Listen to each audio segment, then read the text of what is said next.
What's up? Hello, Hello. everybody, and welcome to LFG Leisure Fan Gab. My name is Matt.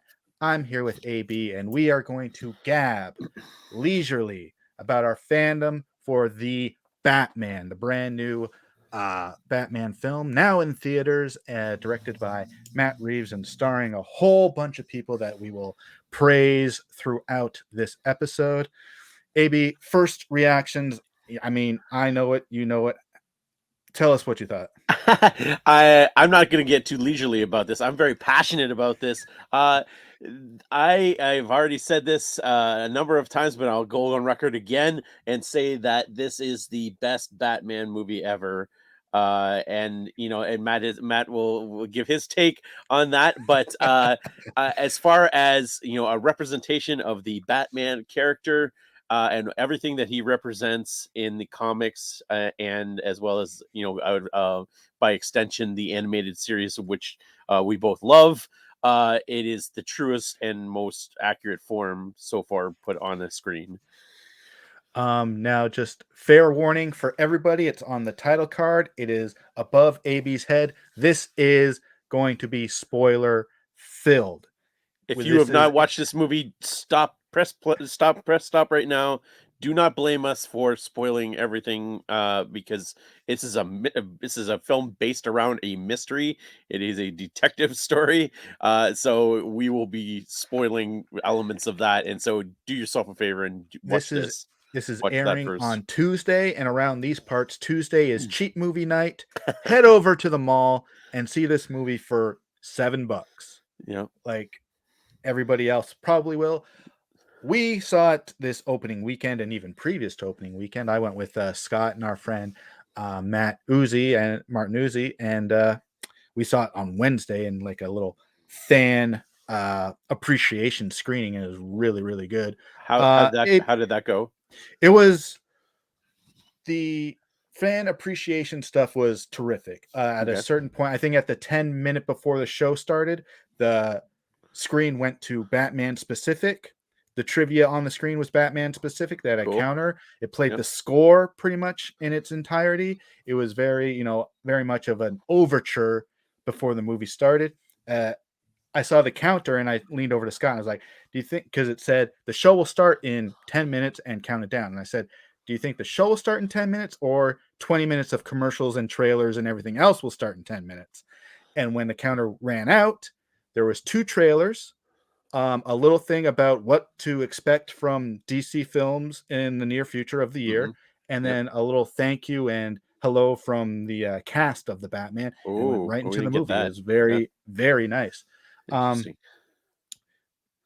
my entire theater experience was overall good, with Yep. the exception of AB was not with us, and he was very much missed for the reason that the seat next to me was occupied by someone who liked to check his phone every 5 minutes.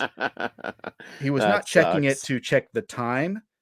He showed up 20 minutes into the film to begin with, Oh my word. sat down and checked his phone, yes, every 5 minutes for texts, which he would return, or he would scroll through Facebook first Murder. a few Murder. seconds. He did film some of the screen Ugh. for just a few seconds when the Batmobile started up and the Oh, chase began. He had his screen. He was ready. It was close to his chest. It was like this. He turned and then he turned it off. He did, however, get up for a minute, maybe to go to the bathroom or whatever, or to take a call. So I was like, okay, this guy's not 100% idiot or inconsiderate, but he's 95%. He hit the 100% mark when he did take a phone call with 20 minutes left of the movie and speaking into his phone, no, oh. no quieter than I am speaking aloud right now. I would have told him to get out. I would have reported him immediately. I would not stand for that. Man, And that he took sucks. that call for what felt like 5 minutes, but it was actually more Yeah. like 20 seconds. It doesn't But matter. Yeah, you don't yeah, really does answer not your matter. phone in the movie theater. What a clown. Especially during that kind of a showing where it's, a fan Expensive tickets. expensive tickets and fan only. Like if you're not there to see the movie, which clearly this clown wasn't, he's just a casual, like what are you doing? Like, what are you doing there? Just stop ruining it for like people who are like literally more than there to see a movie. They're there for the full experience. So And it was awful because that it's the stinks. second time it's happened in a short amount of time, specifically to me. Yeah. When I went to go see Dune, same thing Ooh. happened. The Ooh. guy came in 20 minutes late and he didn't do anything stupid, but Yeah. he did sit right next to me. And I was like, I think there's a couple more seats down there, bro. You could probably go check out. He came in late and left early. He only hung Yeah. out for like an hour of the movie. I think he was waiting for a Oh, bus or something. maybe. But yeah. How was your theater experience? So I went with my girlfriend Kim, and we went on Saturday afternoon to the 2:30 show, and it was filled with families. Mhm. And so I do like the matinees now because it doesn't have a lot of punk teenager kids, which I was a punk teenager kid that was doing dumb stuff. So that's kind of full circle in that department. But I don't like it now. So I kind of get the grumpy old men who are like, oh, that was me. But now it's I appreciate a lot of quiet and just people focus on the movie, which we got. We didn't get any kind of jerks in our film.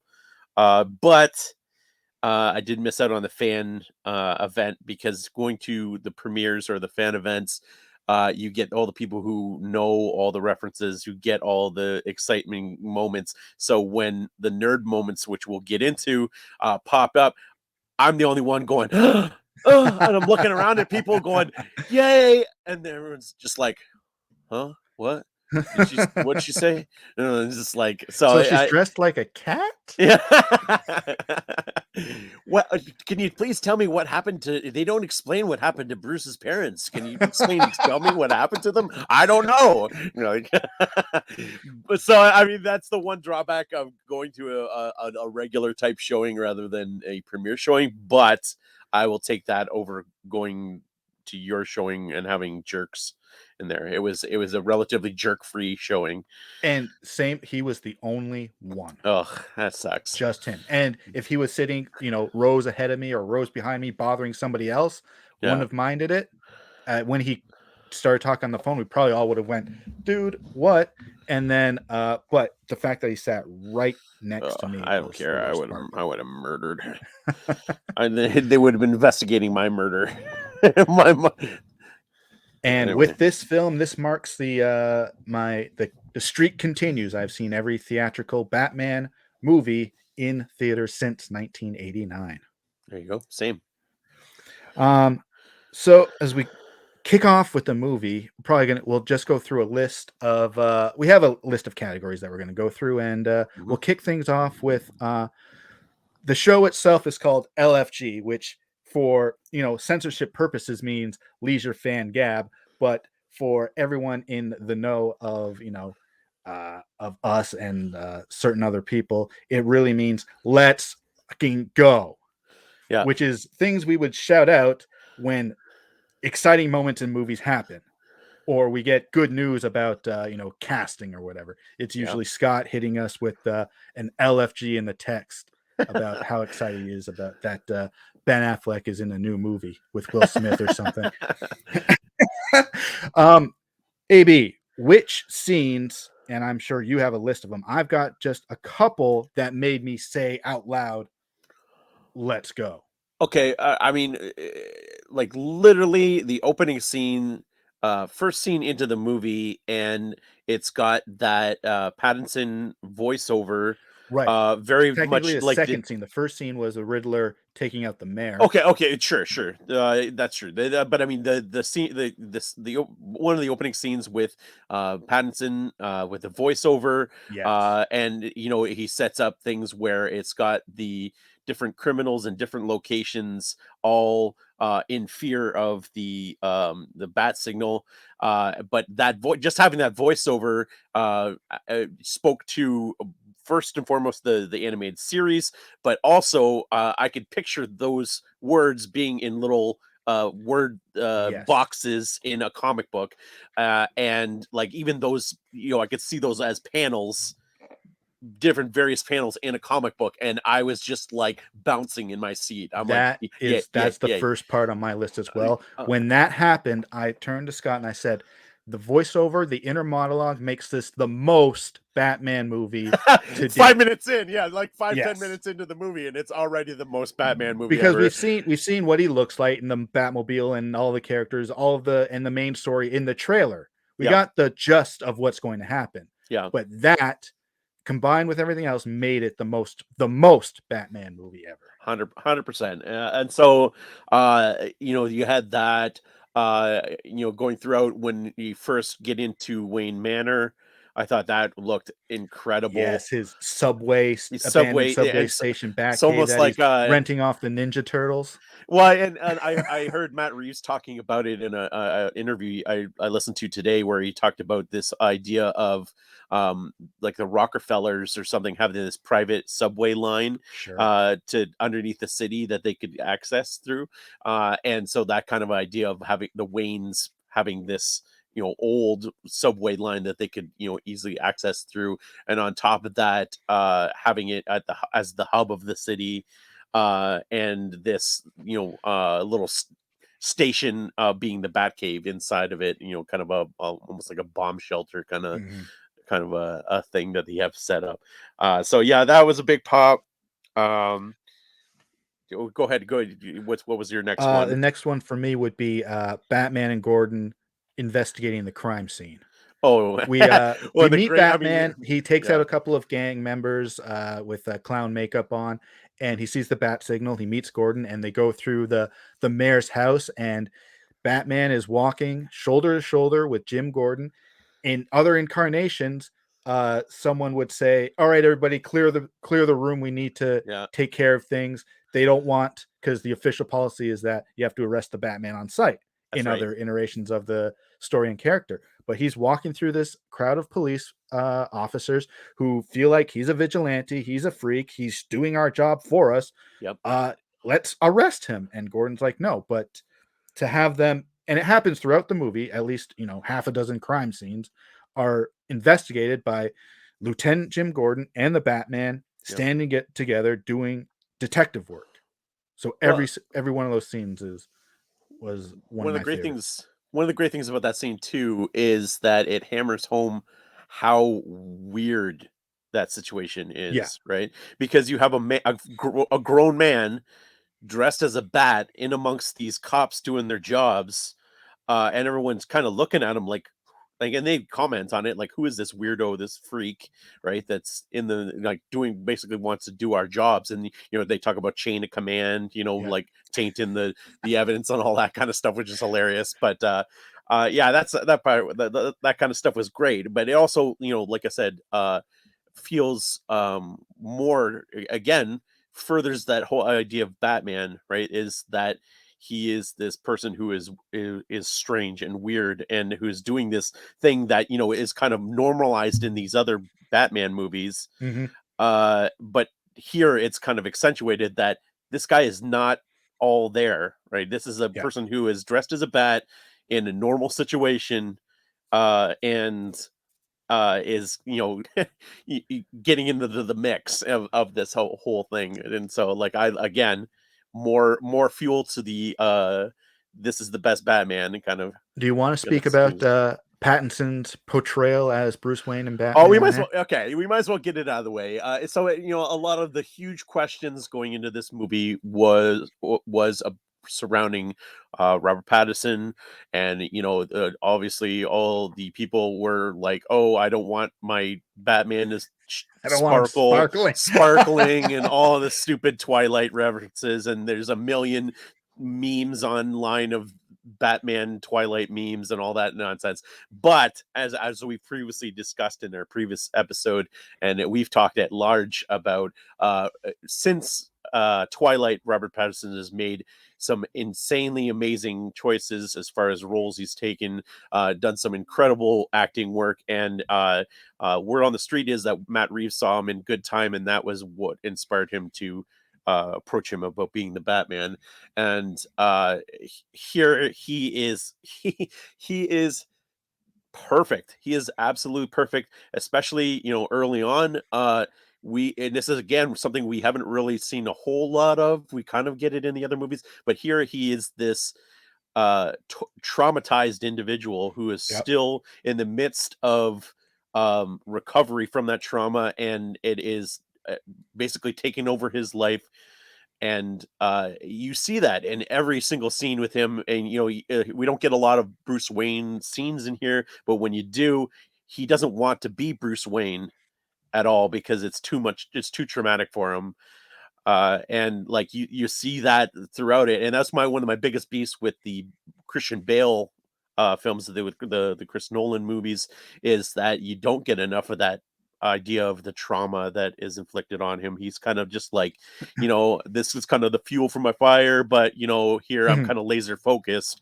Whereas trauma is a huge part of who Batman is, pain, trauma, and grief, and it carries on throughout all of Batman, going into him losing Bat family members, and like Alfred and all the rest of these characters. It continues to fuel him and consume him. Who he is this Yeah. trauma. Yeah, he's very moody, he's very brooding. His take and in the story and between Pattinson and Matt Reeves and everything is that Bruce Wayne is a recluse, Hmm. almost Howard Hughesian in a way, which Yeah. I really liked because one of the things about previous iterations of the character of Batman and Bruce Wayne is Batman is his day or Batman is his night persona and Bruce Wayne is his daytime persona, and he's very public. And you see that not so much with Keaton, very much with Clooney. He's Yeah. very much the Oh yeah. philanthropic Bruce Wayne trying to help everybody with his money.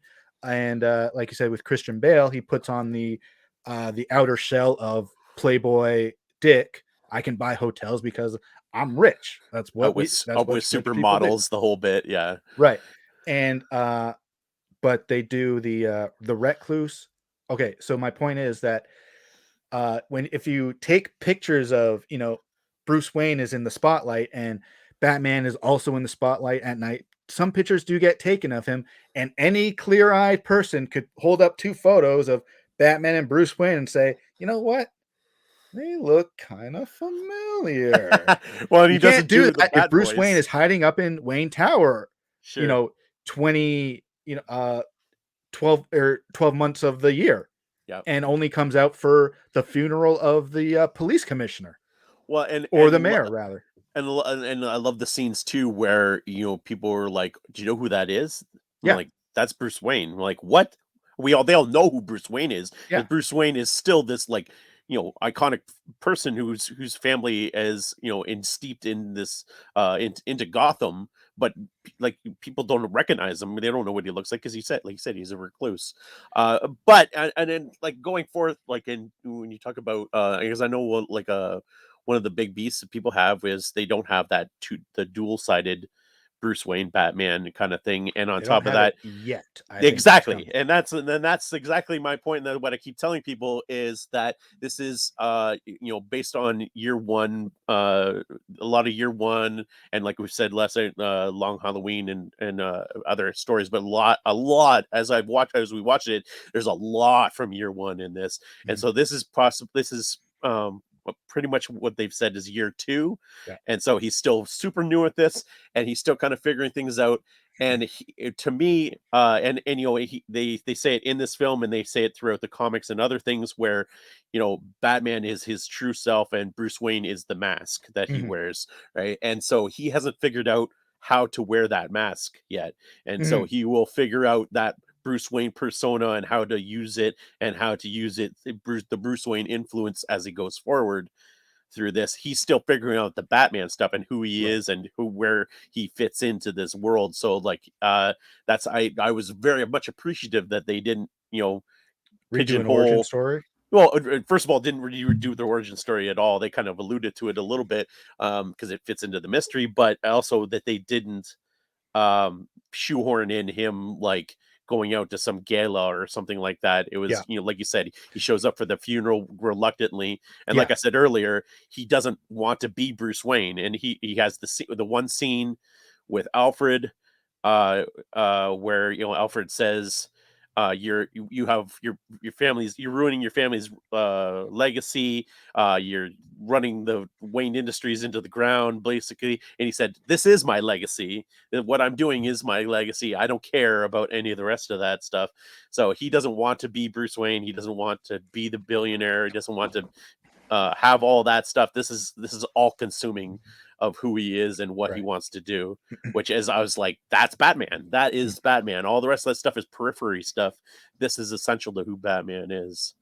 And for anybody who you shouldn't be watching this video if you haven't seen the movie, but read Year One or watch the video animated movie of Year One or rewatch Batman Begins because, like we said, there's no Bat origin. This is the second year of work. His friendship and partnership and with Jim Gordon is well established. Mhm. He's known throughout the city already, and that was one of my favorite things about the story. As it, just starting off, he's already working, and we're jumping in with him. Absolutely.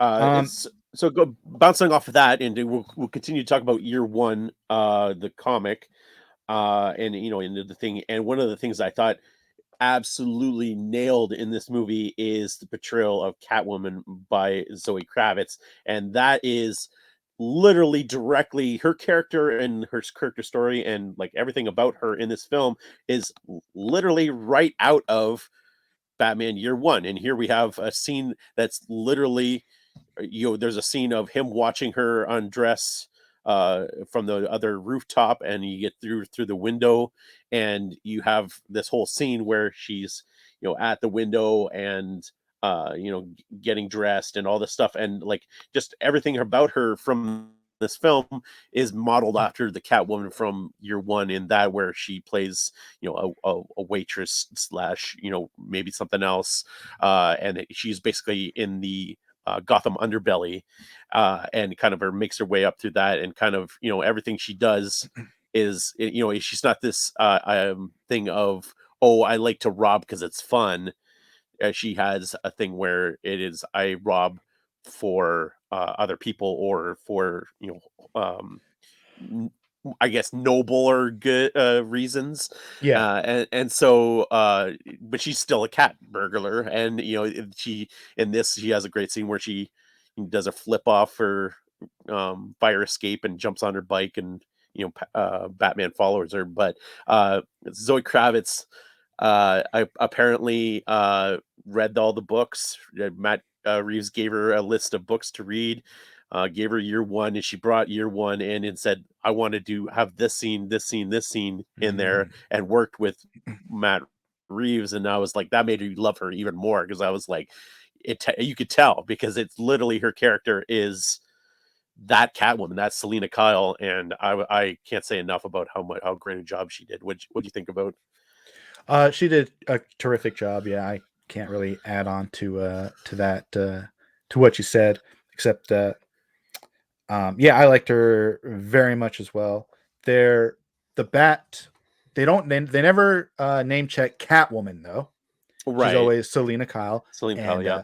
her mask has little points because of the stitching that look kind of like cat ears, and she Yeah. has cats in her apartment, but they never Well, and call. she uses the line, which I think, I think she's in is it in Batman Returns as well?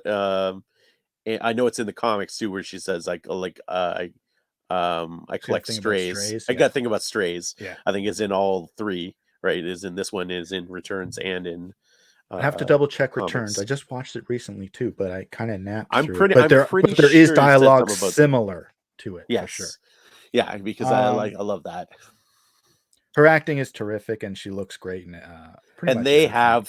they have Their insane chemistry is chemistry. It fantastic. is Yes, fantastic. You do want to talk about, like, just the sexiness between the two of them, and you can just feel it, and they have amazing chemistry any time the two of them are together. Even that first shot where he sees her for the first time, and he's talking to Penguin, and he basically has to like focus on the Penguin because he can't take his eyes off her, because he's like, she's incredible looking. But Yeah, that's one of the things that definitely stood out for me was on this rewatch, or on that on my first watch. There was how great she was and how close she was, like I said, to the year one And Catwoman. because Bruce Wayne is a recluse, Bruce Wayne and Selena Kyle never meet. It's always Batman and Selena as Right, and she never clues in either, right. which She's very much in love with Batman because that's all she knows about him is which that which is outer shell.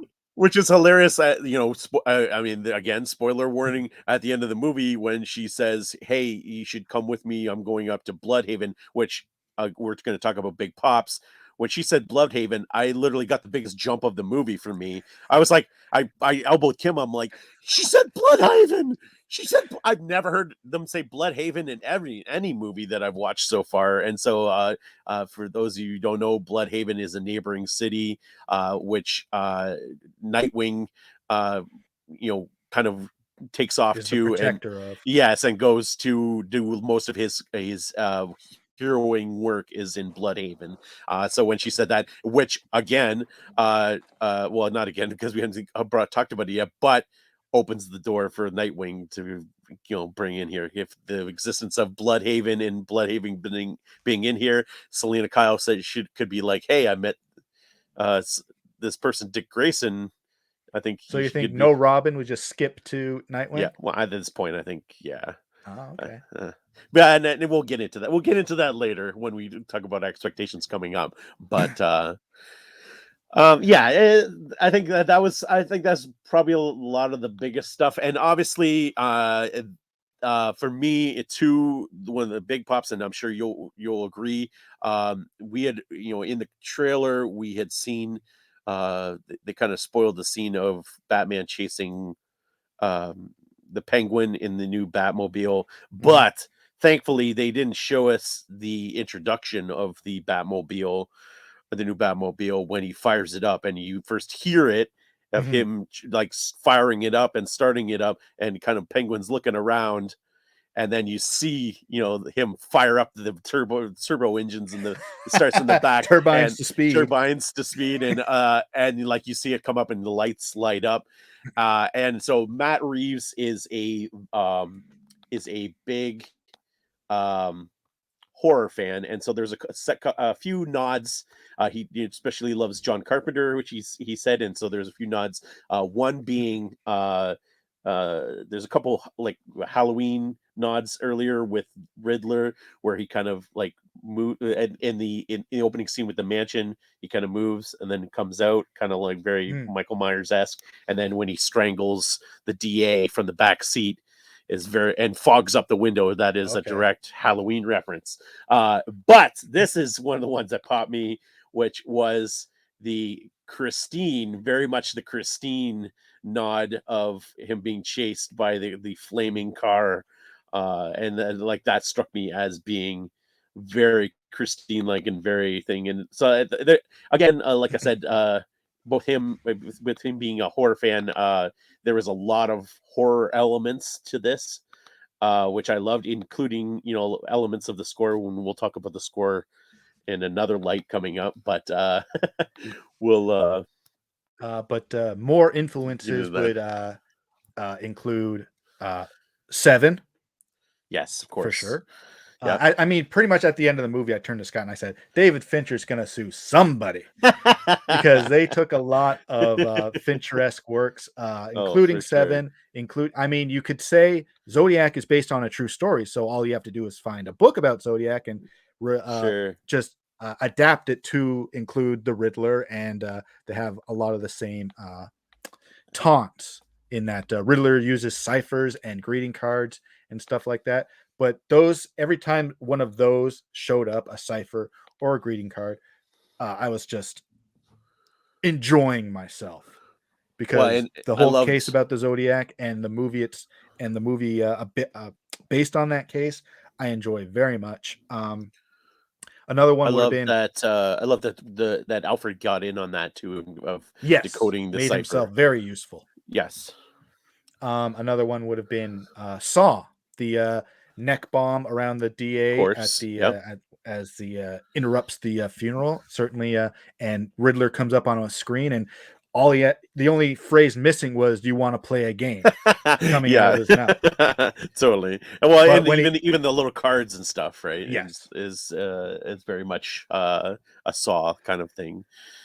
But yeah, that those are all very cool, very cool references, and you know, there's a ton of Easter eggs. I think there's an on Nerdist, there's a whole huge list. I didn't go through all of them, but there's a whole huge list of all the different Easter eggs that are in there, and there's a lot of throwback stuff to films as well. You know, like the car chase very much felt like straight out of like Bullet or Mhm. French Connection.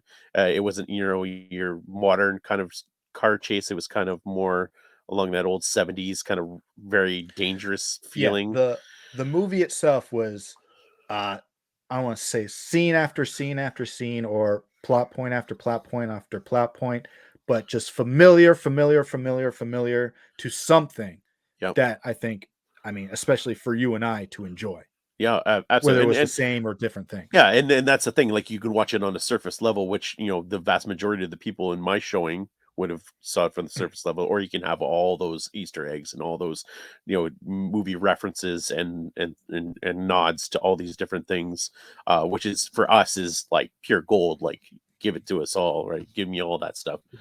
One of those references, and I don't know if they're going to make something of it or nothing, and there's kind of influence on that, is from this book, which is Batman Hush.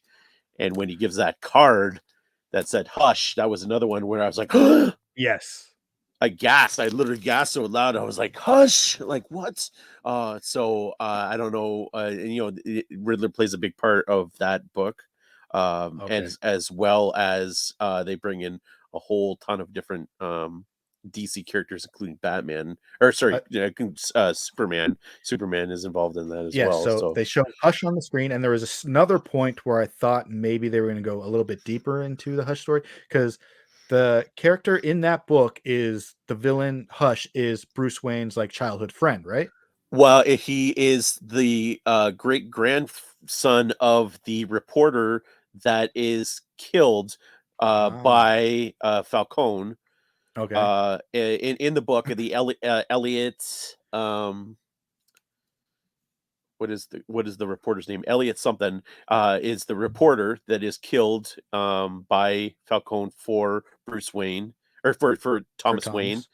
And so that great grandfather of that reporter ends up being Hush and kind of reacts reenacts his revenge, and so that kind of where that storyline comes from. So that was a great nod too when they actually name dropped and I obviously it was on purpose, the name of the reporter that was killed by Falcone, Right. which was a great thing. A person we have not talked yet about yet. I purposely did not watch any trailers other than the very first trailer that came out. I stayed away from all info as much as I could. I knew about the Peter Skarsgård uh, As D.A. Coulson. casting as D.A. Coulson. I knew that one was, but who I didn't know that was going to be in the movie and was a complete and utter surprise was Mr. John Turturro as Falcone. And when he appeared on screen, I was like freaking out because I was like, "That's John Turturro!" Like, and Susan, and like I was, you know, I didn't know for sure until he actually spoke, and then it was, in fact, John Turturro, and he was fantastic. I thought he was electric as mob boss Falcone, and you know he was very charismatic, which uh you know a lot of times you know in a lot of these kind of movies they'll kind of ham it up and be this like you know you look at the Chris Nolan version of Falcone by Tom Wilkinson, Tom, yep. and he's kind of just like this like oh Bruce Wayne like yeah right, but here you have Falcone who you know almost befriend tries to befriend Bruce Wayne, take him under his wing because he's slimy, right? And he wants Very to, contrasting scenes between the Bruce Wayne Falcone scene in Batman Begins and the yep, Bruce Wayne Falcone scene in The Batman. They both share scenes together or in both of those movies. But yeah, like you said, Tom Wilkinson plays an over the top Italian American stereotype mob boss, hmm and he talks about his small history with the Wayne family, in that uh, he he doesn't kill. Bruce comes into his club, but he doesn't kill him because what was the reason?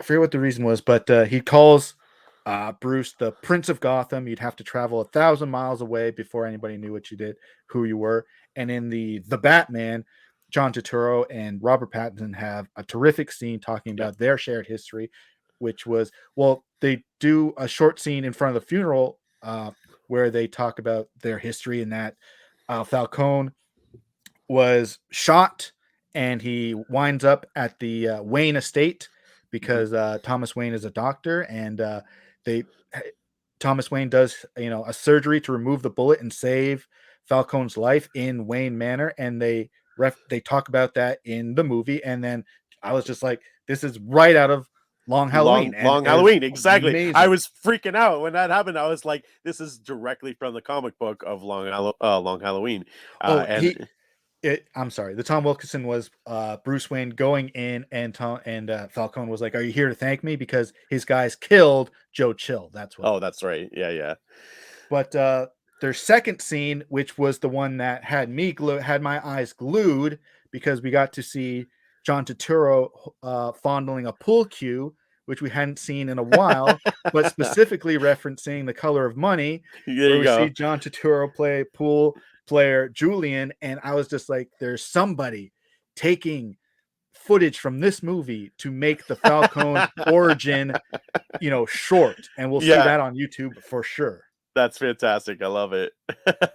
That's great. No, I really love that, and we haven't really talked about it yet, but there's also um, the uh, the whole plot point of Selena Kyle being Falcone's uh, daughter, Yep. and so here it is a full on plot point. It is confirmed. Again, that is from Long Halloween, where it is alluded to in the book, and then she basically questions it and full in the sequel, which is Dark Victory. And as you said, in Long Halloween, the animated version, it is full on like It said is out full loud. on, yes, It's said said out out loud. loud. So when I that haven't scene seen the happened in the animated. movie, Yeah, I think some people were aghast, but I was like, no, yeah, that was I recognize that from somewhere. That was yeah, in Long Halloween, wasn't it? yeah, But that is one of those things kind of pulled me out of it just a little bit, because I had just seen that in animated form on a DVD. So I was like, sure. there could have been some separation, even though I an animated direct to video and a theatrical live action version of it. It was very much, yes, it's a reference to the base material, and we are glad that they put what we love on page on screen. Yeah. But I had just seen that in a Batman movie. I didn't love it. I didn't love it even in the comic version. I didn't love that. I don't love when everything has to be tied to one another, and so um even here, like I don't like when everything has to have like strings attached to everything else. So the fact that she's Falcone's daughter, and you have all these other ties to all these other characters all the time, I was just like, I didn't love it in the comic, and I don't love it here. And furthermore, further into it, you have the when Riddler reveals that um, you know, Thomas Wayne was corrupt, Mhm. and his wife was his wife Martha, who Oh, you is an forgot? art yeah was a Arkham. It was Her Markham maiden name is Arkham. Yeah. Martha Arkham Wayne, and she was in Arkham Asylum, and they you wanted to try to cover that up, and that's what spawned the whole murder of the reporter. That was from Batman Earth One, and like, yeah, there you go. I didn't pull it down, but I don't love the Earth One storyline, but it is from the comics. A lot of people were like gasped about that as well, and so people went searching for that, and it is from the comics. I'll give it that it is from the Yep. comics, but it is from Earth One comics, which I was like, I don't love Earth One. For a The while, Earth I One have the storyline. first book, and I think I have the second book. After I read Yeah. Earth One, I was like, you know what? This will be the storyline I follow because Okay. I enjoyed that book, and Well, but it's a one it is shot. hard to catch up Yeah, on any comic book. So sure. to start from the beginning, as it releases, is an easy way to get into it. So Well, when I read that, and I was like, oh, I found that very interesting that Martha's family is of the Arkham line, and they yeah. established Arkham Asylum, and she has mental health issues herself. This is terrific. So when it showed up on screen, I was like, yes, let's go. Yeah, I was not a fan, but that's fine. It wasn't a major like drawing point. It was it, and it worked for what they wanted to do with the whole mystery, and it worked fine. And like I said, as far as the Wayne history and that kind of stuff, I wanted as little as that as possible. Like we've talked about, we don't need to know about their murder, we don't need to know about their history, but I do love that.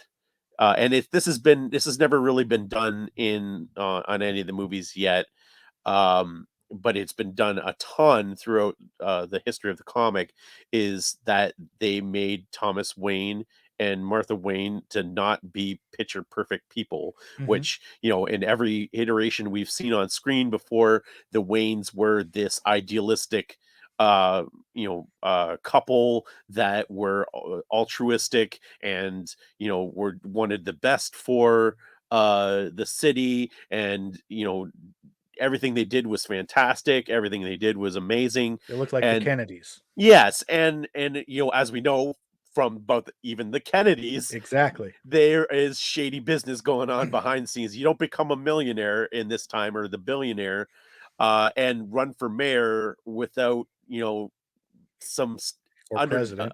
yeah, having some blood on your hands, or some shady business going on behind the scenes. So I do love that they did have that it wasn't this picture perfect couple, because I'm like, that's always the thing that I don't love, is you have these things like no one can speak ill will of Thomas and Martha Wayne. So that is another thing, again, is more like the comics than all the movies that we've had so far. Any other favorite scenes?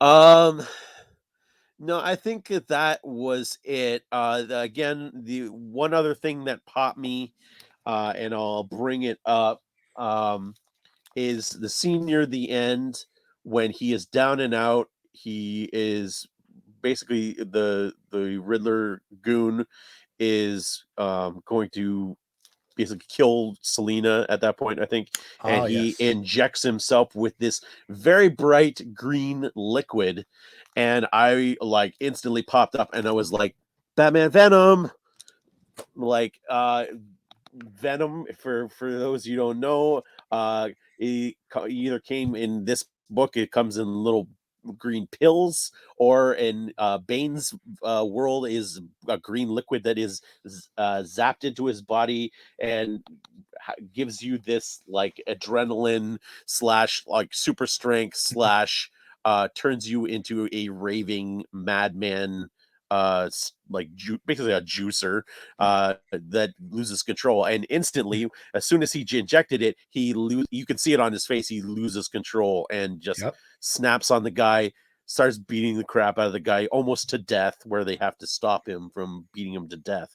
And so right away I was like, I mean, that opens the doors for a whole lot of stuff, because this in that particular book there, Batman Venom, Batman himself becomes addicted to venom, and basically becomes a drug addict, so much so that his body starts withering away in Wayne Manor, and like it basically they have to have a Battervention uh to get him off of the venom and back on his feet.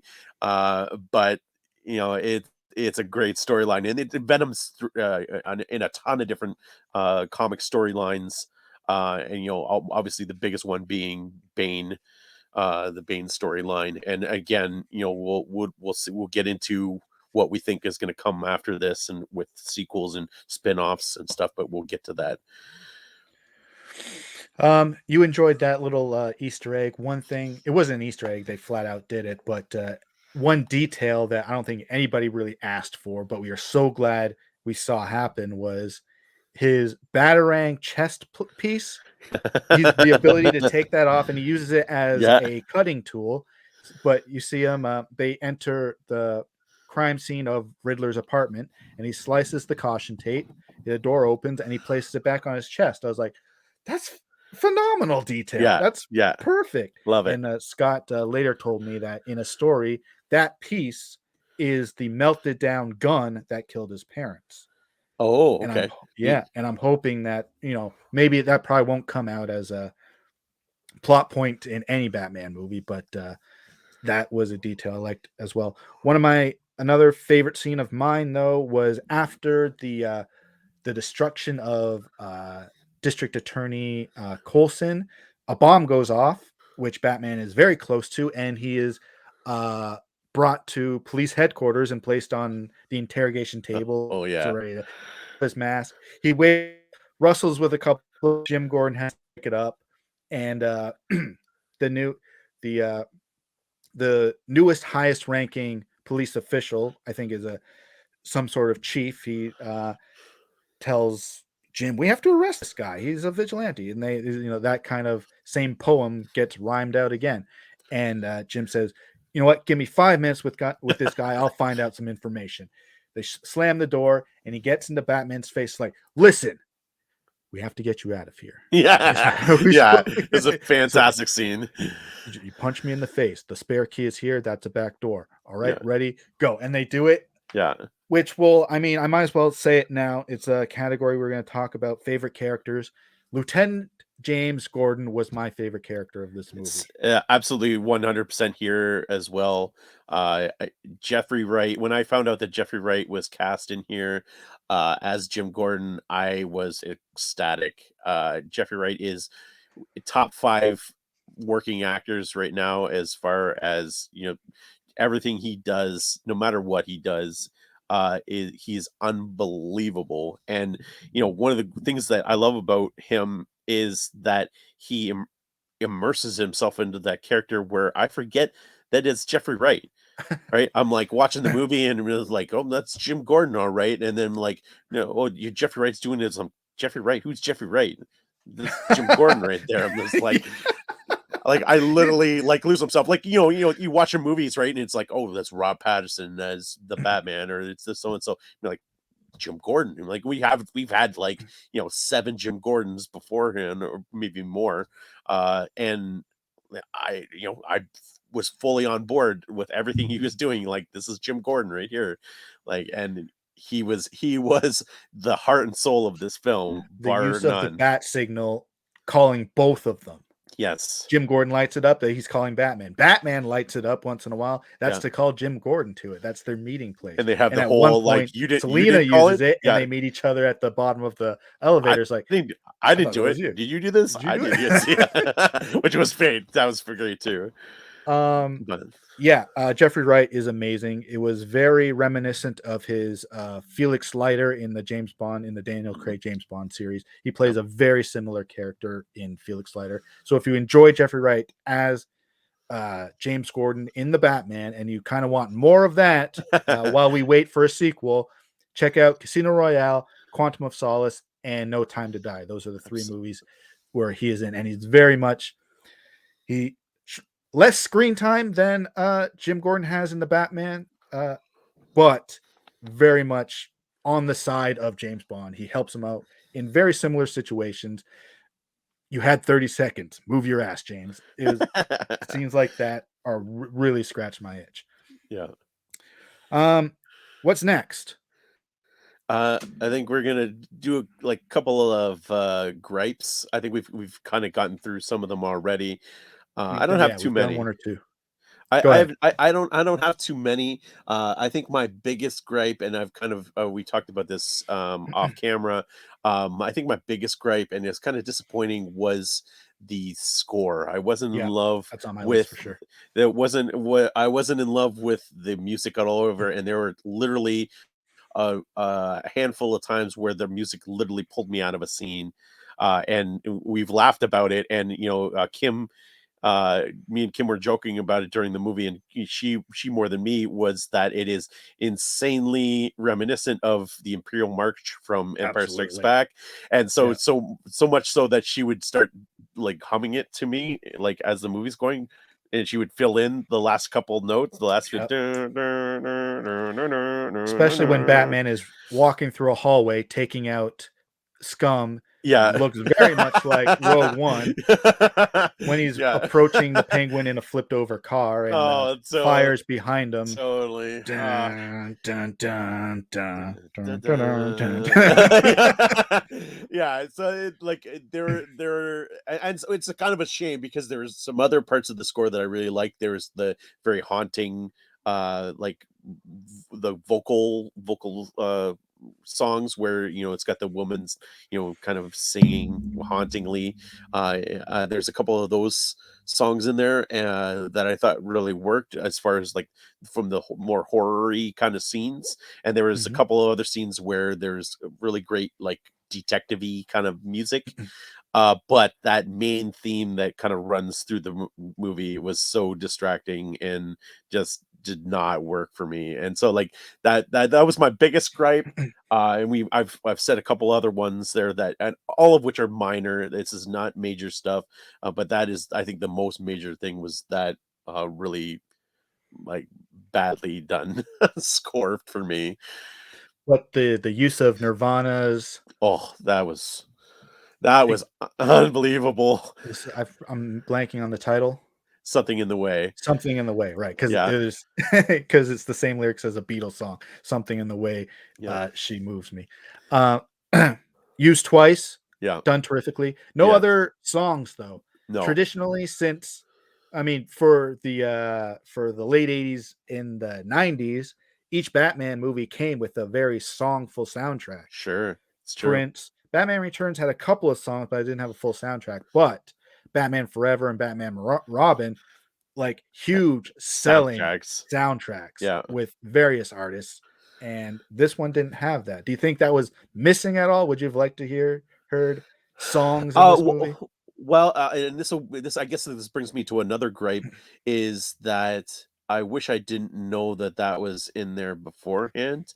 Right, it's used in the And so like trailers. it's used in the trailers, and like even like I said, I avoided most things, but I even like the first trailer shows a lot of the movie, and so there are like scenes within the trailer, like the Paul Dano at the diner getting arrested scene. That was kind of a spoiler thing, Yes. and I was just like, I wish I didn't see that. Like, I just kind of sucked that there's all this marketing stuff that kind of took away from me from the film, because that would have been an all-time music drop. That Something in the Way would have been an all-time needle drop for me, had I not known about it Mm. beforehand. But even still, it was still amazing. But like I said, I knew it was coming because it was in the trailers.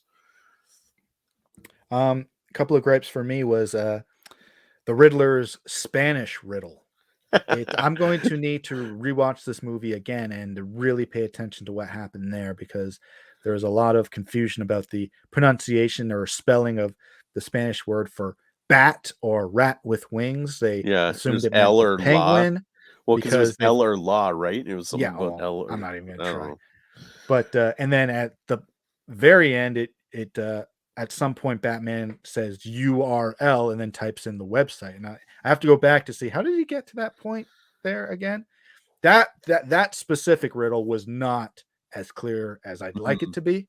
mhm. Maybe I was just caught up in the movie and No, it was. didn't. You're right. It was very confusing, and it kind of like it was kind of a point where it was like, oh, I guess like there could be confusion with translation, but Mhm. it was just kind of like seemed like a weird kind of thing, and it was necessary for them to kind of like go down the wrong path Yeah, to get to the right path, but it was just kind of really weird. You're right. and in catching the Riddler, you made mention of the scene. He's in the coffee shop Hmm. with his little question mark cappuccino.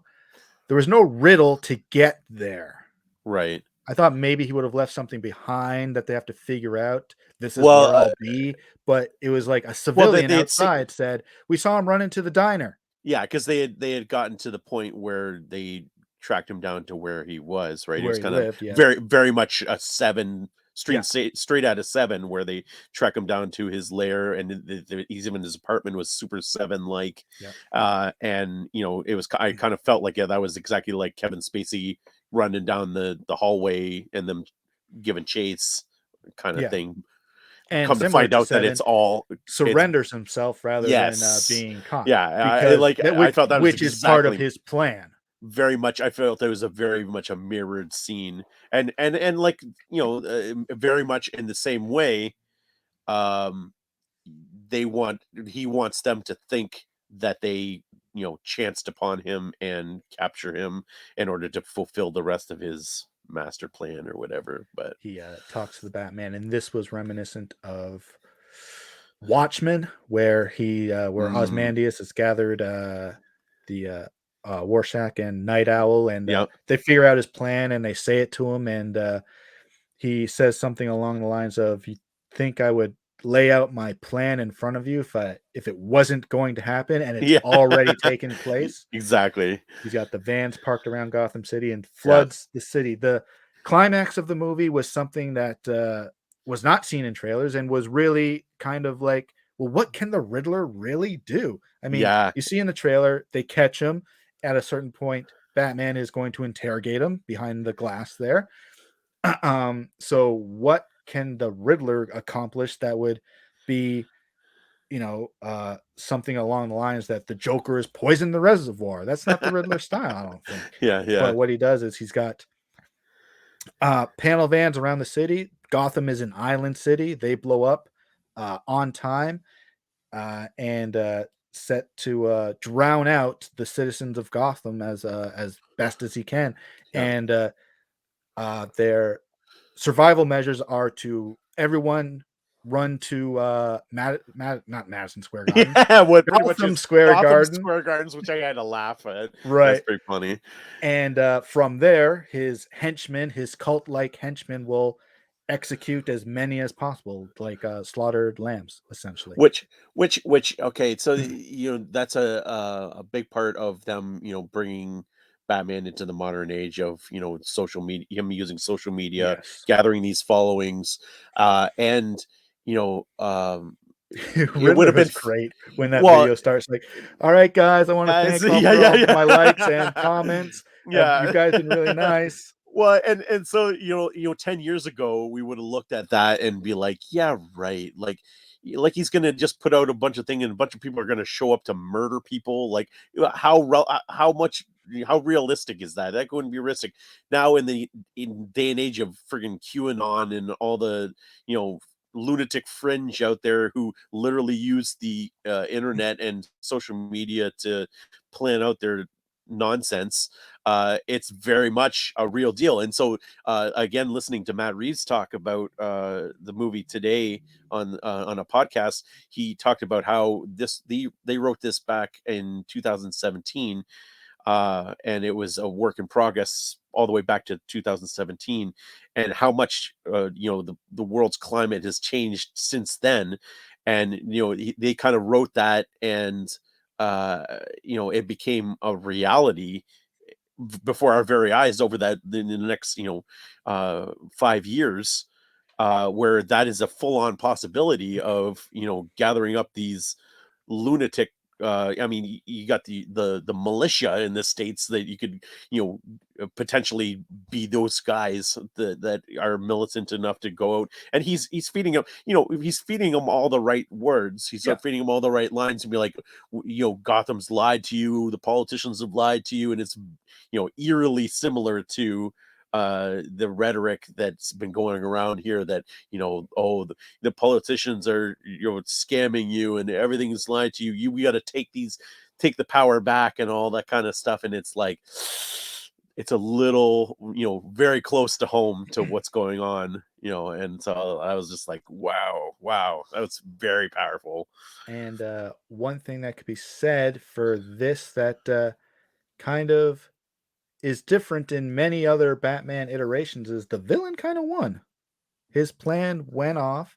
He Yep. didn't get everybody he wanted to, but he did cause enough destruction that it cheered him up in his cell. We saw that for sure. Paul Dano was terrific. Yep. Um, and at the very end of the movie, you hear in Batman's inner monologue that he will no longer be only affiliated with fear in the city. Oh, He's also going to be a symbol of of hope. hope. And that again, that arc where at the beginning of the movie he is I am vengeance, which is literally ripped out of the comics again. The whole idea is never I am Batman as the other movies have done. It is always I am vengeance to start off with. And here you have I am vengeance, and then it is mirrored back to him with the goon, one of Riddler's goon, repeating, I am vengeance. Who are you? I am vengeance. And that's a kind of a click moment for him, like, oh my gosh, this is where I'm headed, especially after Yeah. the venom, taking the venom and like losing it. Like, this is where I'm headed, is these nut jobs. And so then, that's where he, takes the next step and being the hope of Gotham and being this like thing. And that's one of the things I loved that scene. Almost brought tears to my eyes of him helping the little girl, strap into the harness and all that stuff. And her, holding her hand and, giving her the hope and her smiling at him. I was just like, "Oh," like, Very, the polar opposite of earlier in the film when he was fighting a bunch of gang members who were hassling a guy. yeah, Batman walks in, beats up all the gang members, and the guy who he saved looks at Batman and says, "Please don't hurt used me," to hurt me. Exactly. because it's bad guys and regular civilians alike are afraid of the Batman. Yeah. Yep. But Where do you put this one in your top, or rank it in the? I mean, you said it's the best one. I don't know if yeah, I'm gonna stand by it. I'm gonna go my number one. So I will put a caveat to that. A caveat to that is that um I think that this is the best movie with Batman in it. As far as entertainment value and rewatchability, no, I don't think that this has rewatchability value because it's 3 hours long. It's kind of got a slower pace. It's very dour and, dark, gloomy, all that stuff. It's not a fun Batman movie. It's, as far as like rewatchability, that's still Batman 89 as far as fun and like quotability, watchability, everything. That's still going to be Batman 89. danceability. Yeah, oh heck yeah. But as again, I'll say it, as far as it goes with my number one Batman movie, it's gonna hit. It's gonna be that Batman. My number one Batman movie is the Batman by Matt Reeves because it literally ticks every Batman box for me. We've lived in the world for quite a few years. I think maybe even it's been about 20 years where in the WWE, WWF, World Wrestling, whatever, they've had two world champions, one for each of their big brand shows. Raw has their own champion and SmackDown has their own champion. It's been that way for 20 years. So I will put this, and I gave it the title earlier, as the most Batman movie. Yeah, Batman 89 will forever be my favorite Batman there you movie. go. That's So I will play the wrestling card and say there are two world champions here. There you go. And I won't disagree with that. Again, like I said, as far as entertainment value, Batman 89 will probably not be topped, but yeah, as far as a film goes, yeah, this is it. And from here, we ask the question, what comes next? Oh, okay. So we haven't talked about it yet, but there is the scene in Arkham with the Riddler and another inmate, And he's and credited as other inmate. other inmate, who's credited as Keoghan. Keoghan, I don't Right. know how to spell his last name. Keoghan, who I love, and when I found out he was cast as this very elusive other character who we don't know about, I was Who like, is crossing the line from MCU to DC movies.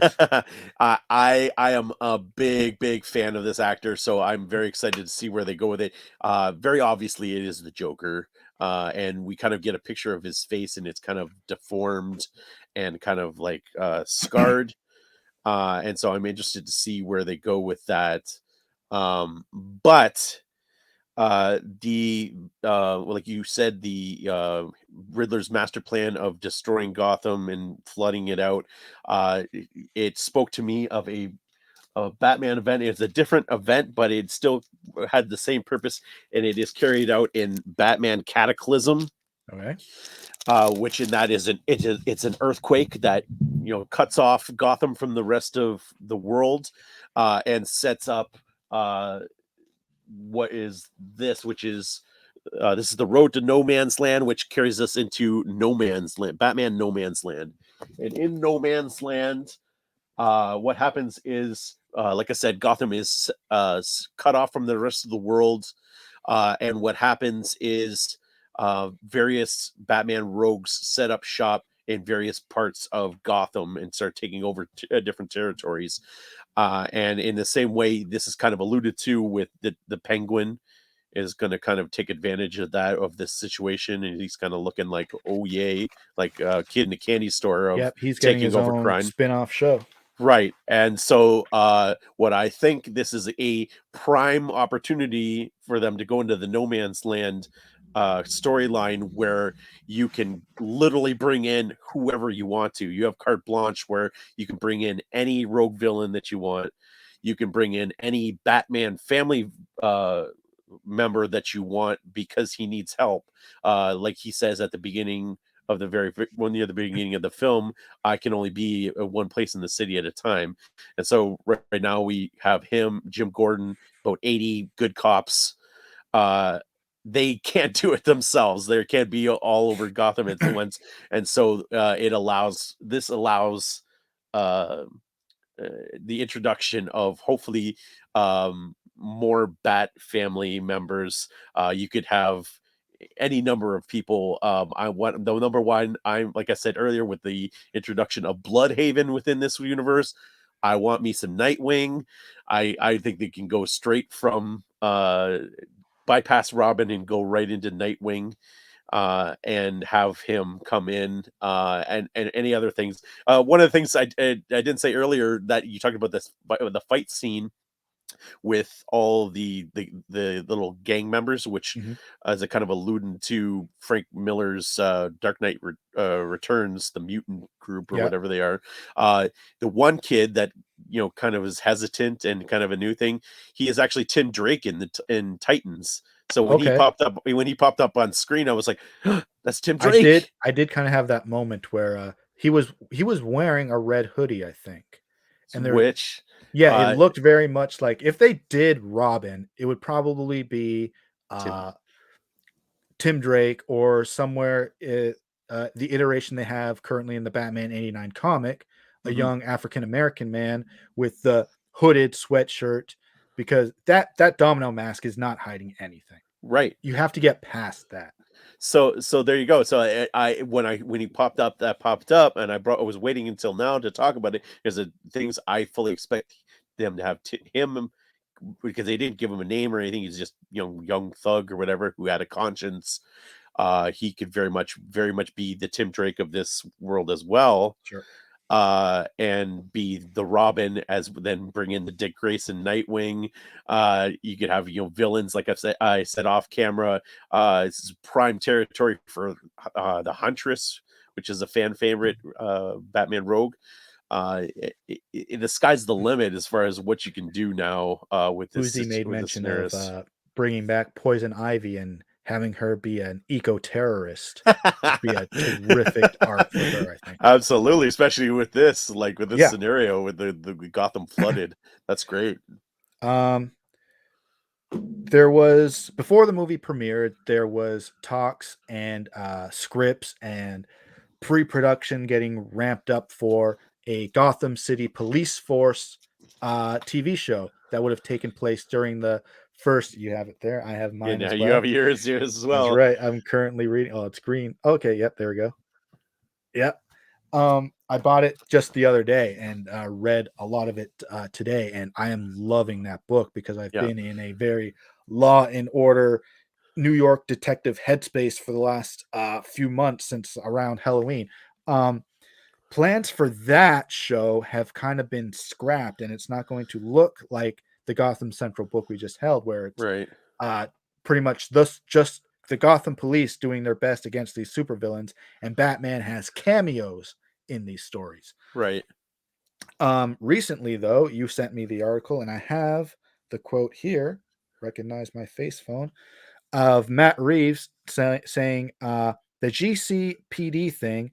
That story has kind of evolved. We've actually now moved more into the realm of exactly what would happen in the world of Arkham as it relates coming off of our movie, and some of the characters again in their origins. It's like a horror movie or haunted house that is Arkham. There you go. Now, you sent that to me, and I was just like, I really wanted the Gotham Central, because it's got 10 stories, or it's like a 10 issue volume. Yep. And this is book one, which contains 10, single issues. Perfect amount for an HBO Max TV show. Just shoot this, and it would be terrific. Yep. They talked about turning it into a horror movie, and then Arkham was mentioned. We're gonna dive deep into the insane prisoners of Arkham, and I was, oh man. But then I remembered, since we're lifting from David Fincher, let's do Mindhunter, where we get the GCPD entering Yep. Arkham, interviewing the prisoners Yeah. in the attempt to profile and stop crime Love it. outside into Yeah. the city. That's Now fantastic. that would be what I would want to see. Yeah, that's fantastic. That sounds like a definitely a winning formula too. That's something being obviously between Mindhunter and like stuff like Zodiac. Silence Uh of the Lambs. yeah, it's very much a formula that we know really works and that people really love, that kind of a true crime feel to it. Yeah. And so yeah, if that's the case, that would be amazing. I gotta say, as far as things I'm not looking forward to, and we didn't really talk about it during the rest of it, I'm not excited about the Penguin spinoff show. Oh yeah. I didn't not like him, but I didn't love Colin Farrell's Penguin. He's fine. The whole like, "Hey, sweetheart," I was just kind of like, okay, it's fine, whatever. But I didn't love it. It wasn't a thing, and so like, I don't know. I'll still watch. I'm like, trust me, I'll still watch it. I'm still gonna Right. watch it, but I'm not like excited about that prospect of having a sweetheart every for 10 episodes. Like, And we'll see. one thing that'll probably happen in the next movie, and I thought maybe they were going to do at the end of this one, was we are going to see a far more visible Bruce Wayne. He's going to Yes. probably take over Wayne Enterprises and use the funds from that to help rebuild Gotham. There's the Yep. scene where the mayor, hopeful, and then mayor elect talks to Bruce Wayne at the funeral and says, "You're doing nothing for Gotham." And clearly, at the end of that movie, he's decided to take another path in his Yeah. bat profession, and personal profession will probably be the same. And uh, I was wondering if at the end of the movie we're going to see a pretty boy Robert Pattinson, who has to be, chairman of the board, Bruce Wayne, Yeah. but we'll probably see that in the next movie. I mean, that's probably how it's gonna start off, right? We're Mm. gonna start off with him walking into a board meeting or something, kind of the new and improved Bruce Wayne, new and improved. But yeah, you're right. Absolutely. It's gonna the him towing that line again, like we talked about the duality of Bruce Wayne Batman. And since the current district attorney is dead, we'll need a new one of them too. 100%. Well, I mean, not only that, you have the DA dying, which opens the door for Mr. Harvey Dent, and you have the commissioner dying, which opens the door for future Commissioner Gordon. I think there might be one more step before He'll Jim. be. You're right. He'll be the commissioner in 3 for Yeah, sure. he'll be That other probably that other Captain guy Gordon. Yeah, that other guy will be commissioner. Whoever he'll that move guy. up, and then Jim will move up a certain spot. And I Yeah. said to Scott at the end of the movie, Jim can be captain, and then he could still be on the streets. But once he's commissioner, he's going to be behind a desk, and Batman's going to need a new sidekick. Well, at that point, he might have Oracle, and Yes, there was the scene within this where Batman played the Oracle to Catwoman with the contact lenses, and I thought that yes. that was pretty fun. So yeah, by that time you'll have Oracle and his Bat fam do this on the streets kind of stuff. Any final thoughts? No, I just, again, piggybacking off to this last topic, I'm after this film, I am super excited to see the directions that they go and what they do with this. The next, thing that DC has going for it is Flashpoint, and we'll see if this has tied in any way to Flashpoint. I don't know if Patterson will be one of the Batman that show up. We'll see, but I'm definitely far more excited for Flashpoint and any future things because of this new direction that this movie takes. At least this universe, this Batman universe. That's right. We're in the year where we get 2 Batman movies with featuring 3 Batmen. Oh yeah, Affleck and Keaton will be in Flashpoint, and we have our new Robert Pattinson Batman as well. that's what I'm saying. Well, they haven't denied it, but we'll see if Patterson shows up in some form or another within Flashpoint. I don't know if he will, but we'll see. So, with that, everybody watching, I assume if you've come this far, you've seen the Batman already. If not, you know too much. Yes, I mean, I'm pretty sure it'll certainly be streaming on HBO Max in about 40 days from now. So if you want to wait it out because you watch this and it's all spoiled, like I'm not going to see it in the movies. Don't do that. Go and see it in the movies. You. I suggest you see it in the movies, but like we said, it is 3 hours, so be prepared for that. You mentioned that its rewatchability because of 3 hours is low. For me, a 3-hour movie is the movie I put on to clean the house. It's going to be a rewatchable film, definitely on like 4K Blu-ray. I'll have it on when I'm reading or something. So after you see the movie, tell us what you thought of it in the comments below. Don't forget to like, share, and subscribe. We will be doing LFG about our favorite pop culture franchises as the year continues on. Check out all of the other things we have to offer on the Mack Flash YouTube channel. All of the links for everything else Mack Flash are in the description. Patreon, merch, anything you want to read about or need to know about Mack Flash, you can click on the appropriate link below. For Andrew, Brien, and myself, Matt, we have had a terrific time talking about this movie. We will see everybody again next time.